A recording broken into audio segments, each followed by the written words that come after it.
Christmas time and the holiday season is fastly approaching, and let me tell you about the best place to get good-looking game day gear. J&J Apparel is your trusted location for one-of-a-kind, officially licensed collegiate apparel for the following teams: Alabama, Auburn, Mississippi State, and Ole Miss. They have been serving those fan bases since 2004. Get it online at jnjapparel.net. Once again, that is jnjapparel.net, and there you will find unique polos, tees, and hats for Alabama, Auburn, Mississippi State, and Ole Miss. So head on over there now to J&J's website and get some officially licensed collegiate apparel for the fan in your life for Alabama, Ole Miss, Mississippi State, and Auburn through J&J Apparel.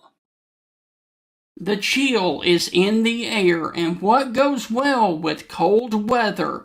Soups. The Coker Market, located in Coker, Alabama, has the following soups to choose from: meaty vegetable soup, which is absolutely delicious; loaded potato soup; black bean soup; smoked ham and white bean chili; regular chili, which is another great option; or Creole gumbo. Now, the Coker Market is open Wednesday through Saturday, 11 a.m. until 7 p.m. And to find out which soups they are going to have each day, you can find out at the Coker Market's Facebook page, The Coker Market. So check out their Facebook page today to see what kind of soups that the Coker Market is going to have, and go by there and get warmed up with some of the soups there at the Coker Market.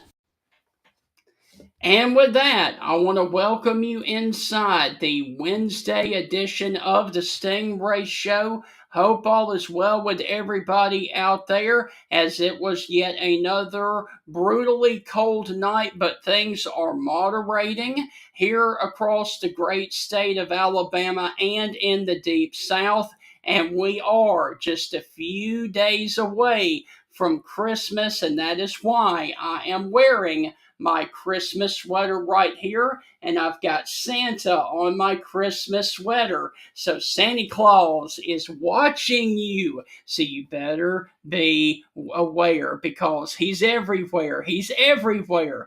As Ray Stevens used to say in that old song, Santa Claus is watching you. Heath, how are things with you up there in Memphis, Tennessee? I'm 8 miles south of Memphis, in a whole nother state. But things are all right. It's not crazy frigid. It did rain this morning, but I'll take a little rain instead of I hate the cold, Stephen. Look. I got flamingos with Santa hats on my shirt. I try to fight the cold as any way I can. Right. I don't do cold, man. I just don't like it. All right, so let's go on ahead and do the national day of today and the national history of today. And today is December the 17th. And Heath, today is the Wright Brothers Day, because today in 1903 they successfully flew their plane back on December the 17th of 1903. Yeah, I've always thought about that day and what the weather was. You would think that it would have a lot of wind, a ton of wind that day. But the beach has always got a breeze coming in. But there was a little Arctic chill there in the air. Right. Yeah, I can see where that makes flying a little bit easier.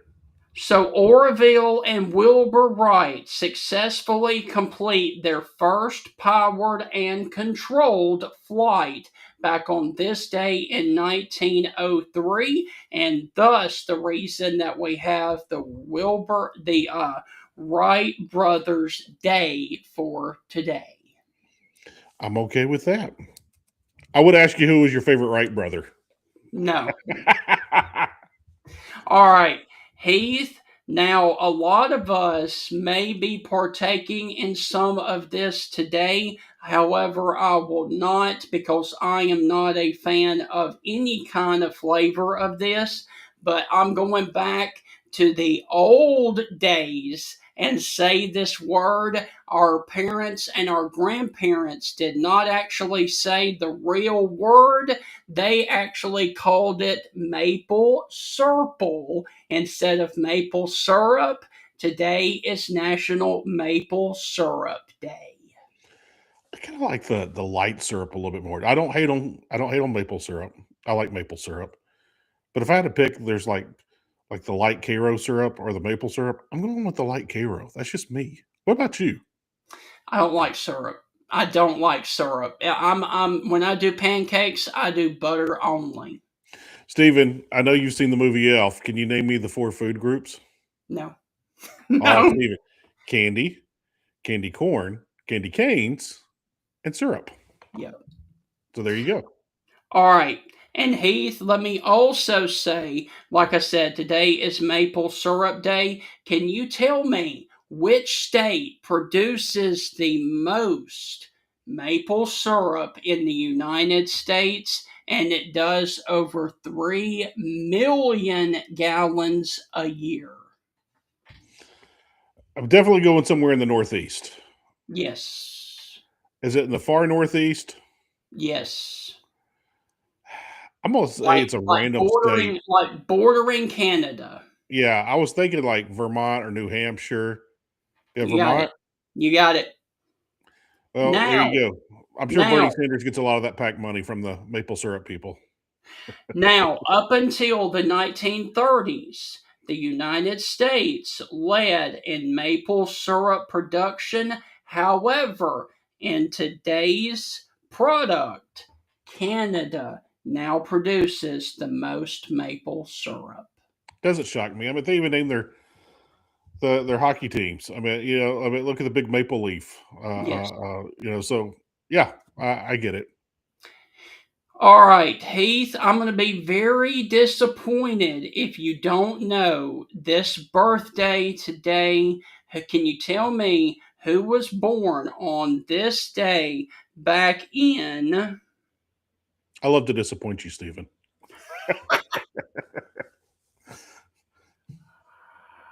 Come on. And as Stephen figures this out, we've got a preview for Texas A&M and Miami, and we got Yes. some beat reporters coming, and our great friend Olin Buchanan will join us. Olin's been on the show, I don't know, 3, 4, 5 dozen times, maybe more. Oh, yeah. So Olin's always a hoot. All right. He was born in 1935. That doesn't tell me anything. Um, Dude, you should know this. what? Someone's 90 years old today. Like, what? There's a lot of people that could be 90, Steven. you, you've literally put everybody on the planet as my option. So someone was born today, so that narrowed it down, and they're a man. So I'm working with what? 4 billion choices right now? Dude, your entire Facebook is nothing but this sport, and I cannot believe you don't know the birthday of today. Don't know. What do you got? Who turned 90 in baseball? Cal Ripken Sr. was born on this day in 35, and unfortunately, he died and left us in 99. So today is the birthday of Major League Baseball player, coach, manager, and later scout of Cal Ripken Sr. Wow. I got to see Cal Ripken Jr. play. I saw Cal Ripken Jr. speak here like 2 years ago. He came to Senatobia, Mississippi, Right. the home of Northwest. That's where Hugh Freeze played baseball, not football, back in the day. But yeah, Cal Jr. came in, but we're celebrating Cal Sr.'s birthday. Right. Okay. All right. So, Heath, that is going to wrap up the pre show. We've got a few more things to do, National Day wise, in the post show. But now, let's go on ahead and briefly run an ad from one of our great advertisers, and then we will get into the preview of the taking on the Aggies of Texas A&M right after this quick commercial.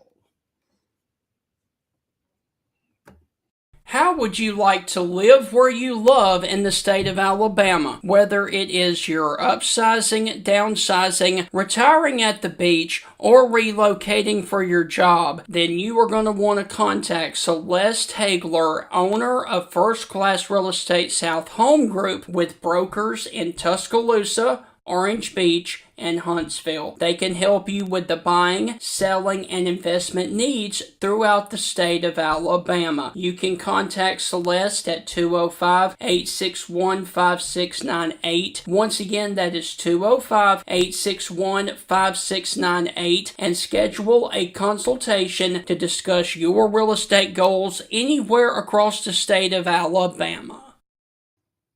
It is time for the preview of the U versus the Texas A&M Fighting Aggies. Both teams come into this game looking to cement their legacy on college football and move on to the next round of the playoffs.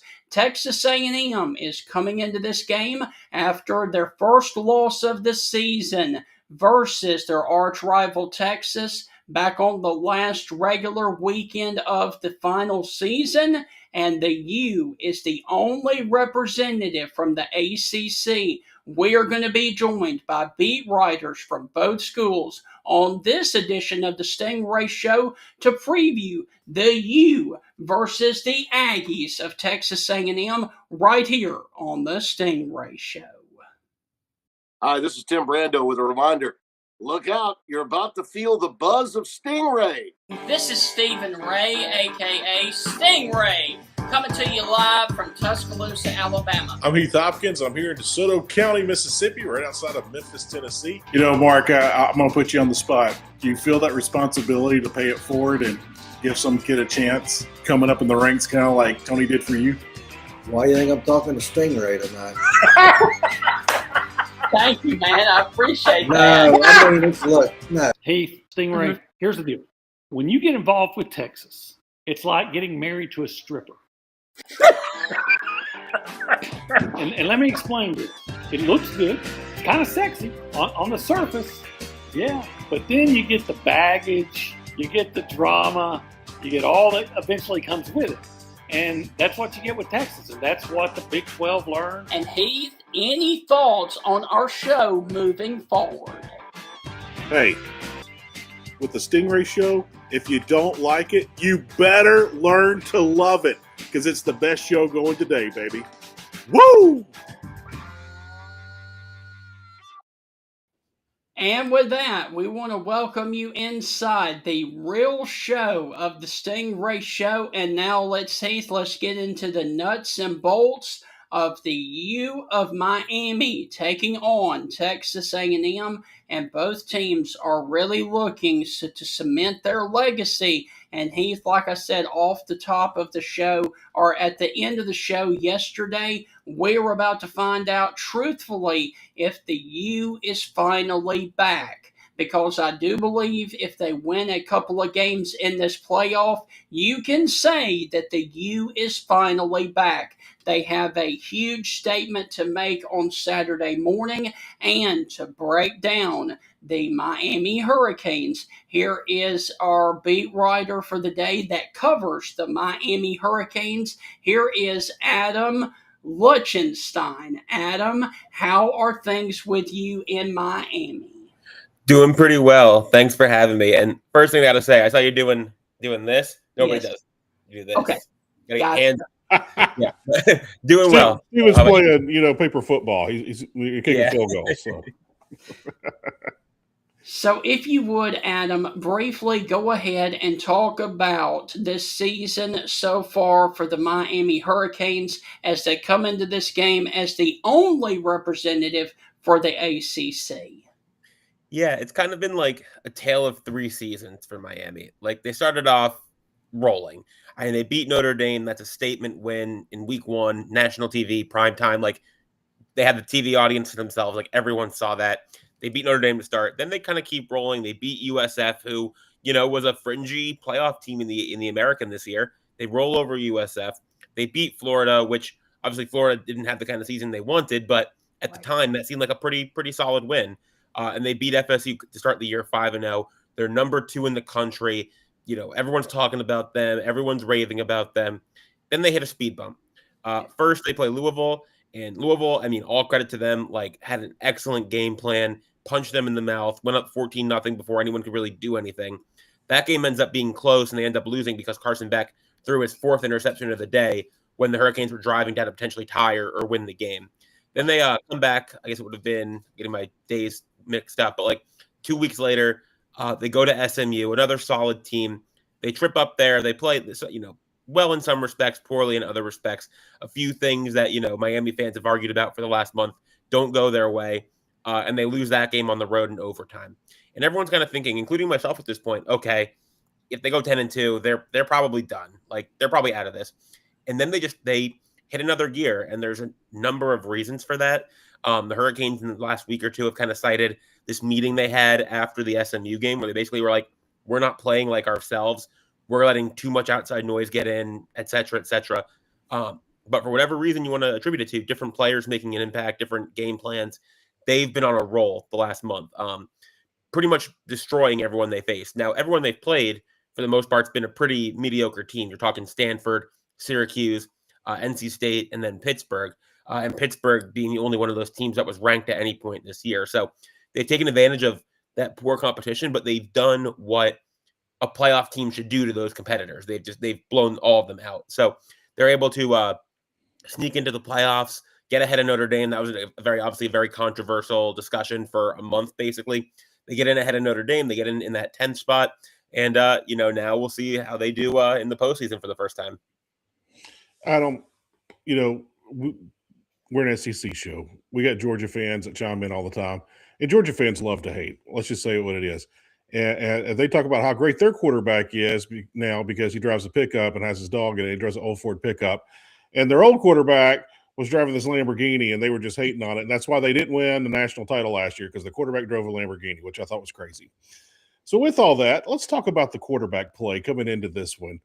And what have you seen out of Carson Beck this season? What has impressed you? Where was he at the beginning of the year compared to the end of the year, or where he's so much better?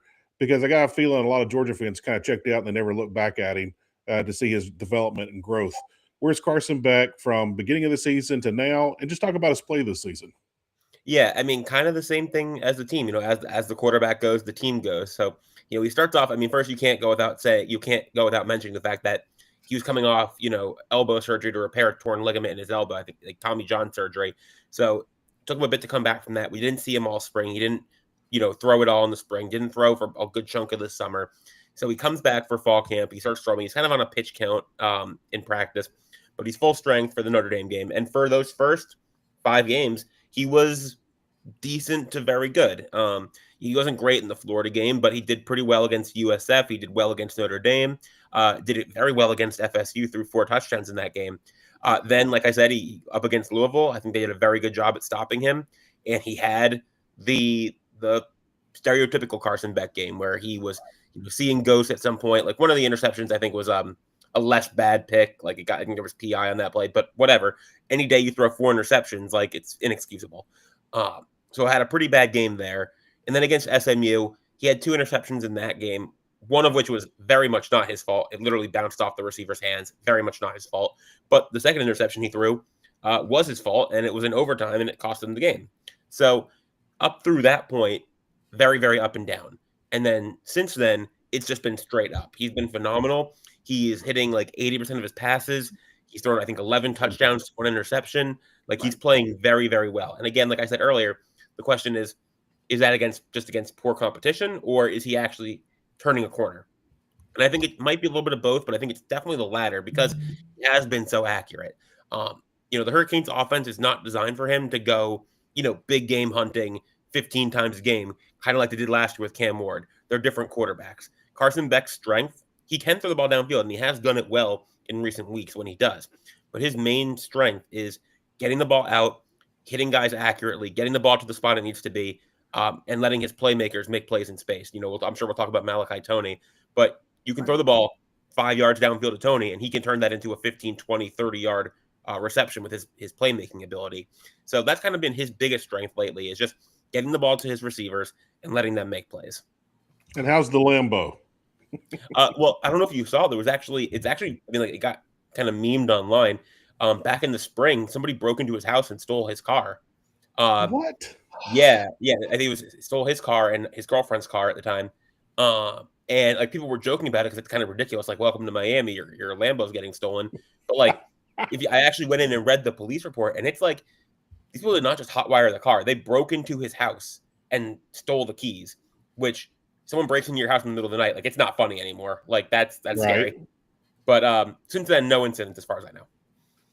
Yeah, well, welcome to Miami. Wow, that's Will Smith didn't sing about that one. No, not so much. So, Adam, if you would, go ahead and talk about the matchup there Saturday morning with A&M and Miami there in College Station. Yeah, this game absolutely fascinates me because I think these teams are matched up so well. Yeah. They're kind of built in similar ways. Both teams are great in the trenches. And it's like you can't really predict who's going to have the advantage in the trenches until they actually line up and play. Because, A&M's pass rush has been phenomenal all season. They're tied for the national lead in sacks. But Miami's pass blocking has also been phenomenal. They're one of the best offensive lines at pass blocking in the country. You got a first-round pick at right tackle in Francis Mauigoa. You got a left tackle who is, a supersized person in Markel Bell at left tackle. He's like 6'9", 340, just an absolutely huge person. He's come along really well at left tackle this year. They've only allowed, I think, 10 or 11 sacks all season. And obviously some of those are on the quarterback. Like PFF gives Miami excellent pass blocking grades. I think they're fourth. I just wrote this yesterday. Fourth nationally in like pass blocking efficiency. So that's like an incredibly fascinating matchup. And then it's the same thing on the other side where A&M has a great offensive line and Miami has an excellent pass rush with Ruben Bain and Akeem Mesidor, who've been probably two of the top 15 defensive ends in the nation. And that duo is just, everyone talks about them because they've just been that good. Bain has been arguably, he didn't get some of the postseason love that guys like David Bailey and Jacob Rodriguez from Texas Tech did, but he's been just as good. His numbers don't fully show it. He's only got 4.5 sacks, which I think is tied for like 150th nationally. It's nothing special when you look at it that way, but he's like 5th nationally in quarterback hurries, and he's a great run stopper. So you combine those two aspects of his game, and you have one of the best defensive linemen in the nation. So that really fascinates me. And then the quarterback battle between Marcel Reed and Carson Beck, again, kind of similar in some ways. Both quarterbacks are prone to turnovers if they get pressured. They don't face pressure a ton because their offensive lines are really good, but they're both capable of turning the ball over. So which defense can get that pressure and force bad throws? Obviously, Marcel Reed has the dual threat dynamic that Carson Beck doesn't have at all, but it's just very interesting. Like it's going to come down to which team, ultimately, I think which team gets more pressure and forces more mistakes. And, that's a toss up. That could be anyone.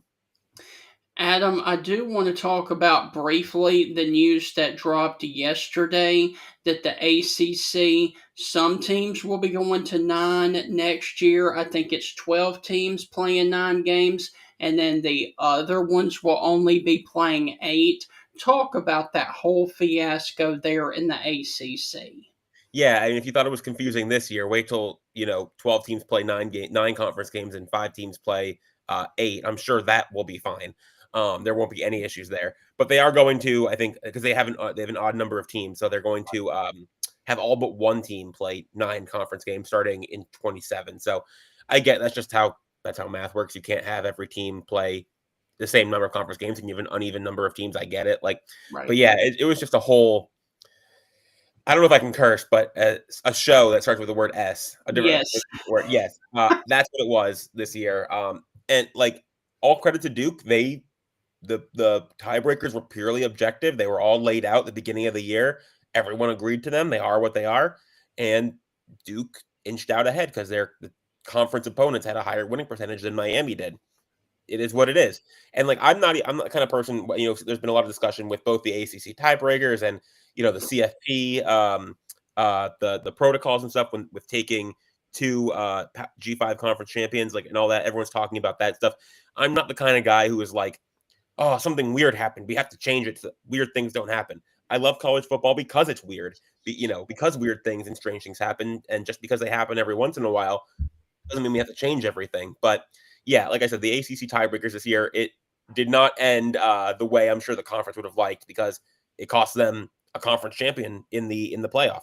Because if Virginia wins that conference championship game, they're in the playoff, and maybe Miami's not. Maybe they are. I don't know. But they're lucky that Miami had the season they did and that they beat Notre Dame. Otherwise, the ACC probably would have been shut out. So, Adam, how do you see it playing out Saturday? Miami versus Texas A&M. Who is moving on to the next round of the college football playoffs in pursuit of the national championship? I lean Miami, but I'm not confident in that at all.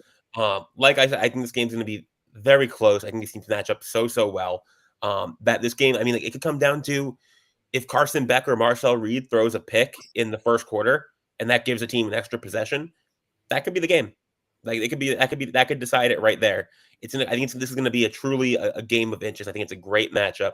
I don't know which way it's going to go. I think, people have been talking about the game starting at 11 o'clock in the morning local time. I don't think it's going to matter. I've been to A&M and do people get more amped up at a night game? They have more time out tailgating and stuff to get ready for the game in some ways. Of course, but look, it'll be kegs and eggs in the morning. I'm sure it's going to be rocking. There'll be 100,000 screaming Aggies there, whether it's at 11 o'clock in the morning or 11 o'clock at night or 2 o'clock in the morning, doesn't matter. It's going to be a great environment. Should be a great game. And like I said, I really don't know what's going to happen. I lean Miami, but I'm not confident in that. Well, Adam, the only advantage I really think Miami has is that their cheerleaders look better than A&M gel leaders. And so I'll just leave it at that. I've looked at this game. I'll go on, Adam. I'm sorry. Okay, but I will say about A&M, and like I said, I went out there for a game in 2022. My brother-in-law is an Aggie. And what I will say about all the things about A&M, it is everyone is right when they say it's a cult, it's crazy, they're nuts, yada yada yada. They're all correct, and every other fan base I think in the country would kill for that, because how many other fan bases can get 50,000 people out to midnight yell the midnight before a game? Like that stuff is, I find it awesome. I think it's great. Like Yes. that they're fanatical about being Aggies, and I think that's awesome. Adam, look, man, thank you as always for taking time to join us. Go and enjoy covering the U versus Texas A&M, and we would love to catch up with you next time, and hopefully for Miami when they move on to take on their next opponent there in the CFP. I will say one last note. If they do win and they face Ohio State, that's a matchup that Hurricanes fans have been dying for almost 25 years. Yes. Wow. Hey, I got to ask, what's Carson Beck driving these days? I think he's still got a Lambo. I think he's still driving a Lambo, but I haven't seen his car lately. Gotcha. Well, I thought he would get a Maxima after the Lambo. Okay. Adam, thank you, man, and we'll be watching this game, okay? Sure. Thanks for having me. Take care, Adam. All right, so Heath, that is going to wrap up the Miami side of this matchup. Real quick, we have got to run an advertisement for one of our wonderful advertisers, and then we are going to switch gears and be joined by Texag's own Olin Buchanan right after this. Jeff Bagwell of Honey Hole Fisheries right here in Tuscaloosa, Alabama is a professional biologist who specializes in lake management. If you are interested in helping build the pond or lake of your dreams, or if you need help deciding if property you own is a good location to build a pond, you can contact Jeff Bagwell at 205-799-0192. Once again, that is Jeff Bagwell and Honey Hole Fisheries at 205-799-0192. Contact him today and let him help you build the lake or pond of your dreams, or also stock your pond or lake with fish that you most desperately need. And with that, we are about to switch gears and talk about the SEC's hottest team going into the final regular season, Texas A&M, and then unfortunately they got stomped on the road there at Texas, their arch rival. And Heath, I will quote the great Tim Brando on this. I think Marcel Reed had too much pressure on him late in the season, and unfortunately he crumbled with the loss of Xavier Moss, the running back there for Texas A&M, who was injured at the midpoint of the season. Yeah, it's crazy to look at things. And Stephen, you just kind of mentioned something there that I want to touch on, because it drives me crazy every year when people talk about, oh, we would have won if we had our starting running back. Oh, we would have won if we had our starting left tackle. Oh, we would have won if we had our quarterback. All those statements are probably true, but here's the thing.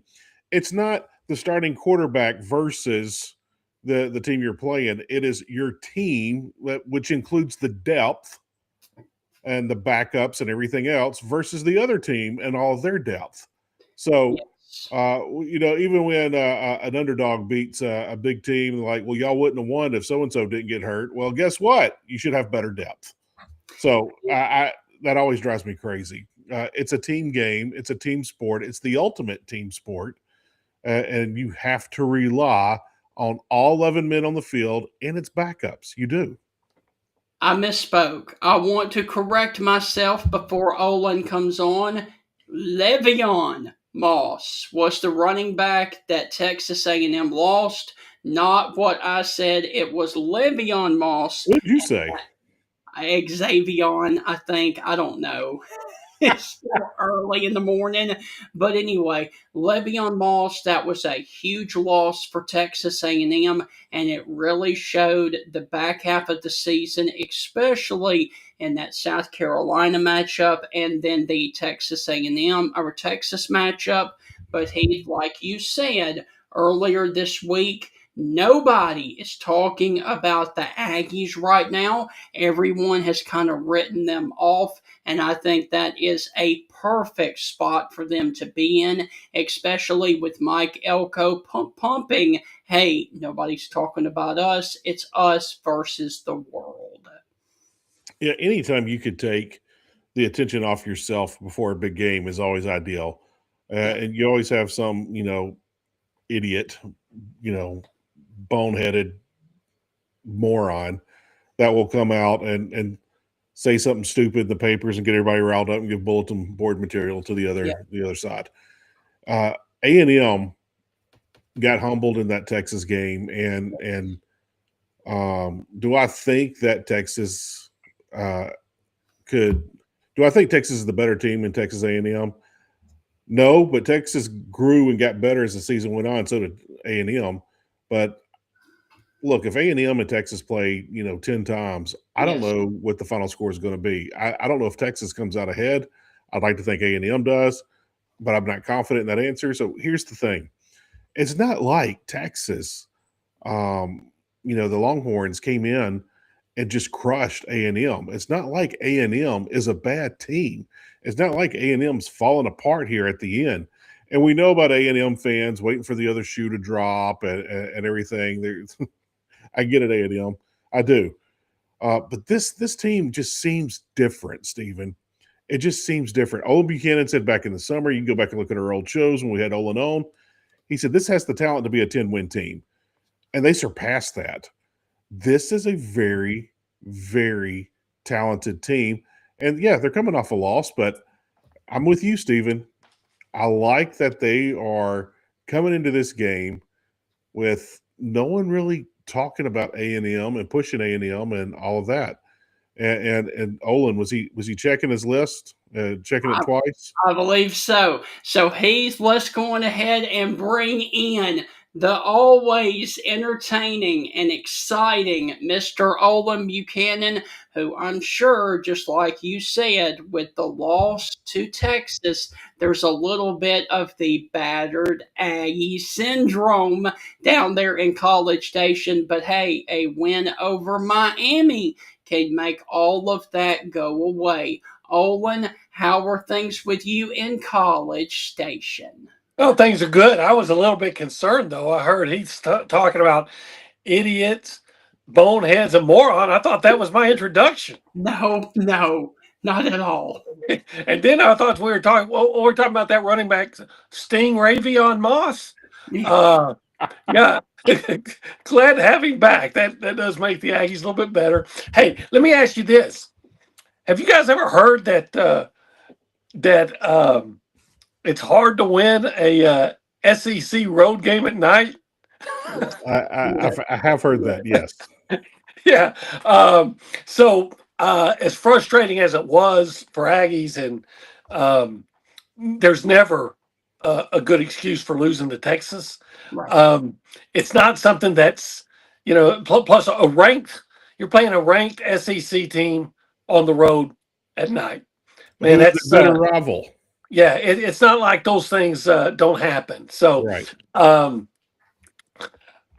you know what? I understand why so many of the national talking heads and podcast hosts and writers on it. I understand why they would be doubting A&M and talking up Miami. You typically want to go into a postseason with momentum. Right. And Miami's won the last 4 games. Now, we can talk about the caliber of competition in most of those 4 games. Let's face it. I think your boys in Starkville might have gone 4-0 or at least 3-1 against that schedule. I really believe that. But they did. And A&M did not play well in the first half against South Carolina. Right. Played great in the second half. And they did not play well at all. They played maybe their worst half in the second half against Texas. So they've got to play better.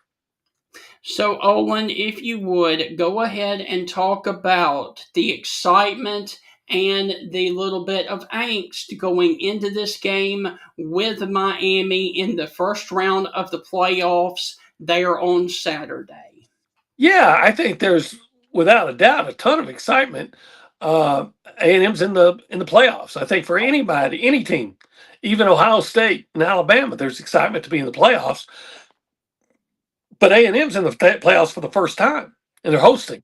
So, it's going to be College Station's version of Mardi Gras. Right. The only difference is they're going to be looking at that defense and say, "Hey, show us your hits. Knock some people down." It's going to be a lot of there's a lot of excitement, and of course there is angst among Aggies in every game. Maybe not so much when you're playing Samford, but every Power 4 game opponent, there's confidence, but there's still angst because but especially in this game, because what's at stake. Look, there's so many people this year that have wanted to just dismiss, and I'm talking about not just Texas fans and LSU fans. I'm talking about people all over the country that are just trying to dismiss A&M's season. Right. And I'll give you an example of what I'm talking about, and you can call me crazy if you want to, but they're saying, well, look at A&M's schedule, and I want to say, well, if we're going to discuss schedules, then A&M should probably be ranked 4th instead of Texas Tech. I mean, if we want to talk about schedules, or without a doubt, Oregon. I mean, if we want to talk about schedules.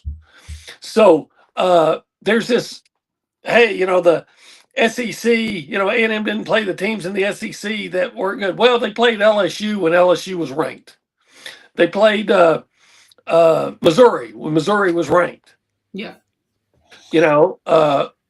Auburn didn't have a good year, but if you think beating Auburn was a piece of cake, then you're kidding yourself. Ask Georgia about that. Ask Missouri. Ask Alabama, right? Oklahoma. Am I crazy that Auburn was right in all of those games? Right. Yeah. Florida beat Texas. A&M beat Florida. Florida beat Texas. You can say, hey, what is he talking about when he says that A&M maybe should be ranked 4th instead of Texas Tech? And I'll say, well, A&M, if you want to play the schedule game, I'm going to say A&M beat Mississippi State. You know who Mississippi State beat? Arizona State. You know who Arizona State beat? Texas Tech. right? So if we want to play the schedule game, but I understand it. I understand why coming in so many people would doubt A&M and trumpet Miami, and quite frankly, I think that's good. I think that's a good thing for A&M. Olin, one thing I want to talk about off the field is, I know that these small businesses, being a small business owner myself, these small businesses in college towns, I bet they really benefit from these home games, and they really benefit when you have a great season. But now they got a playoff game. Have you talked anything about the local business owners there, whether that be restaurants or clothing stores or hotels, whatever it might be, Airbnb? Have you talked to any of these people and the excitement, and what do they expect this weekend to be like? Oh well, yeah, they're excited. Most of them. Like, and I have a good friend who runs another Broken Egg restaurant. Well, it's not going to do to him a lot of good because there's 11 a.m. kickoff. So everybody's already going to be at the game, but everybody else, heck yeah, this is if you put Bryan and College Station combined and then add the students, this is an area about 250,000 people. So anytime you have a weekend where as many as another 50 or 60, 70,000 people are coming into town, because a lot of people that are going to be at the game are already here. But when you're going to add maybe, half the stadium or people coming in from out of town, that's a lot of hotel rooms that's got to be booked. That's a lot of Airbnb. Everybody's got to eat. Everybody's definitely going to drink. So yeah, it's absolutely. Look, the 7 home games a year were enough of a carrot for the towns of Bryan and College Station to help contribute to the building or the rebuilding, rejuvenation, however you want to call it, of Kyle Field, because they greatly benefit from that impact. So hey, I mean, if you're going to get if you got a huge Christmas bonus, are you going to turn it down? And that's basically what it comes down to for these cities. Another another big weekend. They as many big weekends as you can get. I mean, look, there's no shortage of money in our town. All right, it seems like there's a new bank at opening every week, and you know what? Maybe there will be a second one this week, because anytime there's a football game here, it's a huge economic. It makes a huge economic impact. So, Olin, when you look at this matchup, where are you most concerned that Miami can take advantage of Texas A&M? I think the first thing you look at is a guy like Malachi Toney and what he can do. That's the guy that can take a 10-yard pass and make it a 50-yard gain, right? I think that's what you worry about. I think you worry about Carson Beck getting hot. And we all know about how good their offensive line has been at protecting him and how much A&M relies on pressure. Right. Because what A&M wants to do is they want to win the line of scrimmage and put you in 3rd and long. And as you probably know, A&M's I haven't looked at it lately, they're probably leading the nation in 3rd down defense. That's a big part of their success. So you want to put them in 3rd and long and then be able to, come after the guy. Well, are you going to be able to do that against this offensive line? Or are you going to be able to put them in 3rd and long? Are you going to be able to harass Carson Beck?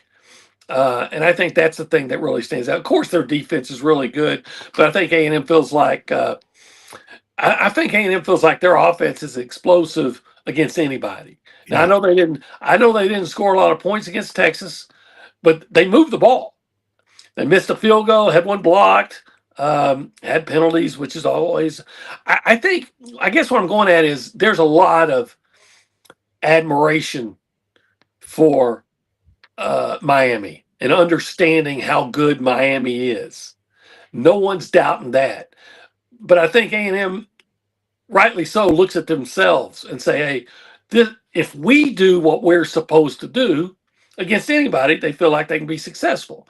Now, what they're supposed to do is avoid turnovers. Well, they haven't always done that. Right. What they're supposed to do, and look, Miami's good at forcing turnovers. What they're supposed to do is limit penalties. Sometimes that's been a big problem.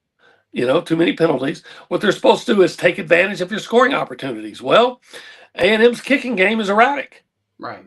So, and you're supposed to play good, sound run defense, and as you guys know, they'll do that on about 9 out of 10 plays, but the 10th one's going 40 yards. Mm-hmm. So Well, that's I what got to you're ask you this: you've had a beat on this team all year. You nailed A&M at the beginning of the season before they even started summer practice. You have had your pulse on this team. You've been right on everything all season long. And the playoffs is a different beast because you can just have one bad quarter. You can have one bad possession, and that could cost you, and your season's over. What do you feel like is going to happen with this A&M team in this game against Miami heading into this college football playoff matchup? I think they're going to play well. I really do. Now, that doesn't mean Miami won't. So it may be that kind of game where both teams are playing well, but I got a feeling that, especially with the 3 weeks off, the bad taste in the mouth, they know the way they played against Texas. And it's just been my experience. And I'm not just talking about A&M. I used to be a national writer. I used to cover the Longhorns. So it's not just limited to A&M, but it's been my experience that good teams, when they play poorly, typically play really well. Not just teams, units. Like if an offensive line that's pretty good looks bad in a game, you can almost count on them playing really well the next time. It's pride, right? So, and then A&M was dealing with some injury issues. Like I said, Stingray Moss is going to be back, and that's big. And Mississippi State's greatest gift to Texas A&M. I'm talking about Mario Craver. Yeah. He was slowed, and now he should be 100% with 3 weeks off. So there's no excuse for A&M not to play well. Now again, playing well doesn't guarantee that you're going to win this game because Miami can play well too, and they're very talented. But I do think you'll see a A&M team that's going to play well, and typically, obviously, if you look at their 11-1 record, typically A&M not only wins, but wins relatively comfortably. And by relatively comfortable, I think 10 points is a comfortable win, right? Or a touchdown. Right. Typically, they do when they don't help out their opponent. So if they don't contribute to their, I think they're. I guess what I'm trying to say is I'm reasonably confident that the Aggies will overcome their tendency. They don't do it all the time, but they have a tendency to contribute to their own demise. Oh, look, I got to duck out early. I got to go to a Christmas party, but I have to ask you this before we head out. I'll let Stephen take you home. What's one gift you always wanted for Christmas that you never got, and what's the best gift you ever received? Oh my! What a tough. Let's see. What did I always want? You know what I know this is going to sound like the biggest cop out, right? The gift that I've always wanted that I don't want, that I don't get, is no gift. As husbands and fathers, you guys may understand. I'm like, hey, just don't get me anything, because I don't want to hear next month about how you don't have any money. Right. I would rather have peace and quiet than have to. Oh gosh, I'm out. I don't have any money. I spent too much on Christmas. Then don't get me anything. I don't need it. The best gift I ever got, man. That's a good one because my wife's so good about giving me really good gifts. I'm trying to think of, and yet I always forget what they are. And she gives me clothes a lot of times, but she does better than that. Okay. Gosh, how's this for stupid? My wife one year came into a little bit of extra money.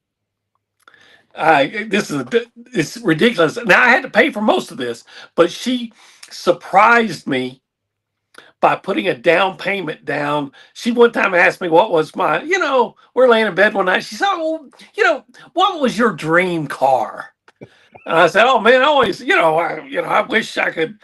At the time, I said, "Man, I wanted a BMW convertible." She came into some money and she surprised me. I came home and she had put the down payment on a BMW convertible. Now I still had to pay the rest of it, but she put like a $10,000 down payment on it and never let me forget about it. Oh, I'm sure. You should have came home like, "Hey, my gift's out of gas. Can you go fill it up for me?" No, it was more like the next year, she's looking at her gifts and she's, "Oh, this is nice. I like this. Yeah, I mean, thank you so much. I gave you a convertible, but I love this." That kind of thing. I'll leave you with this and I'm out. We're all married to the same woman, brother. Merry Christmas, Olin. Merry Christmas to you. I hope I'm talking to you here next week. Me too. Yes. Me too. All right. So, Olin, getting back to the game briefly, how do you see it playing out there in College Station Saturday morning? Who is moving on to play Ohio State, the Aggies, or the Hurricanes? Well, Stingray, I'm going to say this. I do think it's going to be a four quarter game. Right. And if it comes down to a field goal, Miami has the advantage. Right. Because Miami has a much more consistent kicking game than A&M. That said, I have a policy, and this is not limited to A&M. I always take the SEC team when in a non-conference game. Right. Especially when the SEC team is at home. Right. So it's not that doesn't get me 100% success, but my batting average is really high just by following that philosophy. A&M can certainly lose this game if they don't play well. Right. But being at home, I think they're the more tested team. You can question their schedule all you want, and I'd say, well, has Miami really played a tougher schedule than A&M? I don't think so. They both played Notre Dame, Right. but Miami got them at home. A&M in a first game. A&M got them on the road in their second game after an open week. Yeah. I know A&M did not play well against Texas. Miami didn't play well against SMU. No. So I do think A&M's the more tested team. I think they're probably very even in talent, but the Aggies are at home, and I just think that they're more tested. I'm not going to tell you that. I'm not going to say that I'm going to, because we can't bet on our phones in Texas, right? So we have to drive over. I'm not driving over to Lake Charles to place a bet. Right. Right. But I would, and quite frankly, look, let's be honest. I see A&M play all the time. I don't see Miami play all the time. And when I do, I see them on a game like a Thursday night game against Louisville. And I know that's not a true representation of who they are. Right. But I think A&M's the more explosive team. Yes. I know Miami is really good in the secondary, but I also know they haven't played a team with two receivers that with the big playability that Concepcion and Craver have. So yeah, I'm going to lean toward A&M. And I said, look, if it comes down to a field goal, the Aggies could be in trouble. So I'm going to say it's going to be something like A&M winning 28, maybe 31. Because the most points Miami's given up is 26, I believe. Mm-hmm. And I think A&M's the best offense they've faced. So I'm going to say A&M wins 31-24. Okay. All right. And Olin, finally, just up the road there a little bit on Friday night, it is a rematch of Oklahoma and Alabama. You have no dog in the fight, but it is an SEC versus SEC matchup. How do you see that one in Norman, Oklahoma? I'm probably going to regret this because, be honest, I don't like either team. Yeah. I would say, hey, I'm going to comment the team that wears red. No, I think I'm going to take Alabama. Right. And the reason why is I do they? I know the game was in Tuscaloosa. I think, look, I'll put it this way: when you have to almost have to rely on defensive touchdowns to win, Yeah. I just don't think you can count on that all the time. Look, does Alabama lose that game if not for the pick six? No, probably not. Does Oklahoma beat Tennessee if they don't get the scoop and score sack? Maybe not. And I just think if you're in a position where you almost have to rely on the offense, on the non-offensive touchdowns, I think that's like trying to draw to an inside straight. Mm-hmm. It happens, but man, you are sure need a lot of good fortune. And now I know that both teams have a lot of injuries, so that's kind of throws a curveball into all that. Right. But yeah, I'm gonna go with the team that I think has more ability to score. I know Oklahoma has a great defense, and Yes. Alabama's is almost okay. It's okay. I mean, it's good, but I think that Alabama. I just think even against that defense, I think Alabama is more likely to score. Right. I like those receivers at Alabama a lot. So, but you know what? Once again, I ain't going to Lake Charles to place a bet. Yeah. I go over there to bet on Ole Miss, though. Yeah. So, Olin, going into the playoffs, who do you feel like nationally of the 12 teams is best suited for the long haul to win it all?